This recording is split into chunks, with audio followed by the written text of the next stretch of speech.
Canada का एक और वीजा जो कि हमारे क्लाइंट का ग्रांट हुआ है और इनका ये वीजा विदाउट बैंक स्टेटमेंट और विदाउट बिजनेस के डॉक्यूमेंट जो है ग्रांट हुआ है। इससे पहले भी इन्होंने कनाडा का वीजा 2 दफा अप्लाई किया था, लेकिन अनफॉर्चुनेटली इनका 2 दफा कनाडा का वीजा रिफ्यूज हो चुका है और तीसरी दफा जब इनका वीजा अप्लाई किया गया विदाउट बैंक स्टेटमेंट और विदाउट बिजनेस के डॉक्यूमेंट, इनका वीजा अब ग्रांट हो चुका है।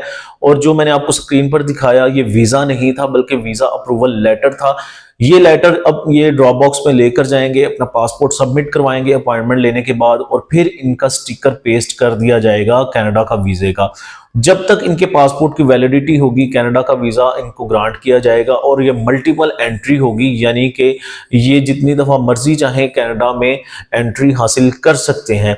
इन्हें ये वीजा किस तरह से ग्रांट हुआ और कैन प्लस वीजा की एलिजिबिलिटी क्या है, किस तरह से आप अप्लाई कर सकते हैं, उसके लिए सबसे जरूरी बात यह है कि आपके पास यूएसए का वैलिड वीजा होना चाहिए, तभी आप कनाडा का कैन प्लस वीजा अप्लाई कर सकते हैं।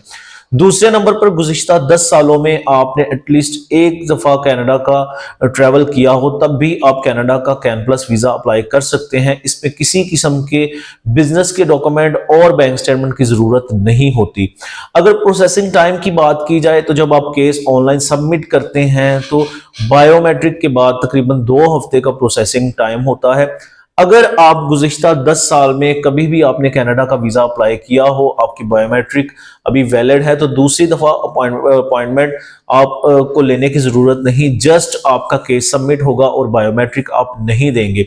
लेकिन अगर आप फर्स्ट टाइम कनाडा का वीजा अप्लाई कर रहे हैं तो डेफिनेटली केस सबमिट करवाने के बाद आपको अपॉइंटमेंट बुक करके उसको अपॉइंटमेंट बुक करने के बाद आप बायोमेट्रिक देंगे, तभी आपका केस जो है आगे प्रोसीड किया जाएगा। अगर आपके पास यूएसए का वैलिड वीजा मौजूद है तो आप एलिजिबल हैं। आप जस्ट हमें पासपोर्ट की स्कैन कॉपी भेजेंगे, आईडी कार्ड की स्कैन कॉपी भेजेंगे और दीगर कुछ डॉक्यूमेंट्स आप हमसे फोन नंबर पर कांटेक्ट करके इंफॉर्मेशन ले सकते हैं। हम आपको बताएंगे, ये तमाम तरह डॉक्यूमेंट्स आप हमें भेजेंगे और इसके बाद हम आपका कनाडा का कैन प्लस वीजा प्रोसीड कर सकते हैं। इसकी वीजा रेशो ऑलमोस्ट तकरीबन 99% रहती है अगर आप अच्छे तरीके से अपने तमाम तरह डॉक्यूमेंट जो है वो अपलोड करते हैं।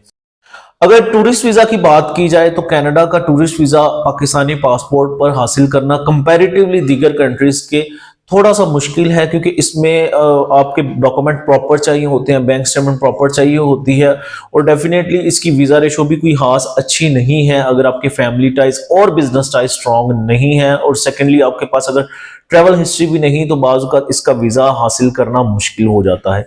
इसके बरक्स अगर आप यूएसए का देखें तो बहुत सारे क्लाइंट्स ऐसे होते हैं जिनका इंटरव्यू बेसिस पे फ्रेश पासपोर्ट पर ही वीजा ग्रांट हो जाता है।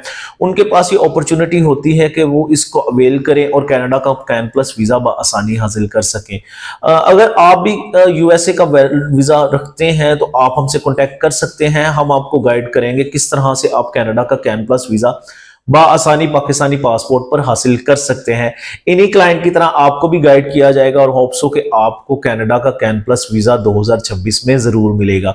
इससे रेलिवेंट मजीद अगर आप इंफॉर्मेशन लेना चाहते हैं तो इन दिए गए नंबर्स पर आप सुबह 9 से लेकर शाम 5 बजे तक कॉन्टैक्ट कर सकते हैं और हमेशा की तरह हम आपको वैलिड, प्रॉपर और अपडेटेड इंफॉर्मेशन प्रोवाइड करते रहेंगे।